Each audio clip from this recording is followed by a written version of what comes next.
உதடுகளின் கருமை நீங்கி ரோஜா நிறத்திற்கு மாற்று. உதடு ஒருவரின் அழகை வெளிக்காட்டும் ஒன்று. அதனால்தான் பெண்கள் அழகை அதிகரித்து காட்ட மேக்கப் போடும்போது உதடுகளுக்கு லிப்ஸ்டிக் போடுகிறார்கள். ஆனால் உதடுகளின் அழகை இயற்கையாகவே அதிகரிக்கலாம். பலருக்கு உதடுகள் மென்மையின்றி தோலுரிந்து கருப்பாக இருக்கும். இப்படி உதடுகளின் அழகு பாழாவதற்கு அளவுக்கு அதிகமான சூரிய கதிர்களின் தாக்கம், கெஃபைன், புகைப்பிடித்தல் போன்ற பல விஷயங்கள் காரணங்களாக உள்ளன. உதடுகளில் உள்ள கருமையை போக்கி உதடுகளை அழகாக வைத்துக் கொள்ள அற்புத வழிமுறைகளை இப்போது நாம் பார்ப்போம்.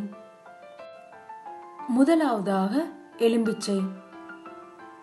ஒரு எலுமிச்சை பழத்தின் சாறு, சிறிது சர்க்கரை. சர்க்கரை கரைவதற்குள் அதனை உதடுகளில் தடவி மென்மையாக ஸ்க்ரப் செய்து 10 நிமிடம் ஊற வைத்து பின் குளிர்ந்த நீரில் கழுவ வேண்டும்.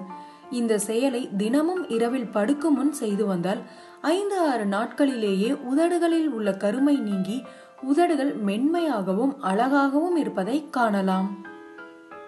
இரண்டாவதாக கற்றாழை. கற்றாழையின் ஜெல்லை இரவில் படுக்கும் முன் உதடுகளில் தடவி இரவு முழுவதும் ஊற வைத்து மறுநாள் காலையில் வெதுவெதுப்பான நீரில் கழுவ வேண்டும். இப்படி தினமும் செய்து வந்தால் கருமை நீங்கி உதடுகளின் அழகு அதிகரிக்கும். மூன்றாவதாக பீட்ரூட். பீட்ரூட்டை துண்டுகளாக்கி ஃப்ரிட்ஜில் வைத்து பின் குளிர்ச்சியான அந்த பீட்ரூட் துண்டுகளை கொண்டு உதடை 2 நிமிடம் மசாஜ் செய்து வர வேண்டும். பின்பு 20-25 நிமிடம் கழித்து கழுவ வேண்டும். இப்படி தினமும் செய்தால் உதடுகளில் உள்ள கருமை அகலும்.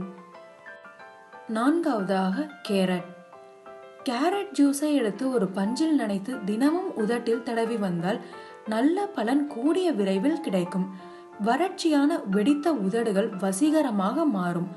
உதடு நல்ல இளம் சிவப்பு நிறத்தில் மாறும். ஐந்தாவதாக பிரஷ். தினமும் காலை மற்றும் இரவில் டூத் பிரஷினால் சில நொடிகள் மசாஜ் செய்யுங்கள். இப்படி செய்தால் இரத்த ஓட்டம் தூண்ட பெற்று இறந்த செல்கள் வேகமாக அழிகின்றன. இதனால் கருமையான நிறம் மாறி சிவப்பாக ஜொலிக்கிறது.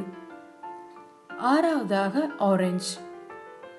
ஆரஞ்சு தோலை வெயிலில் காய வைத்து பொடி செய்து அதனை தேன் கலந்து தினமும் உதட்டில் தடவி வாருங்கள். இப்படி செய்து வந்தால் உதட்டின் கருமை வெகு விரைவில் மறைந்து சிவப்பான உதடுகள் கிடைக்கும்.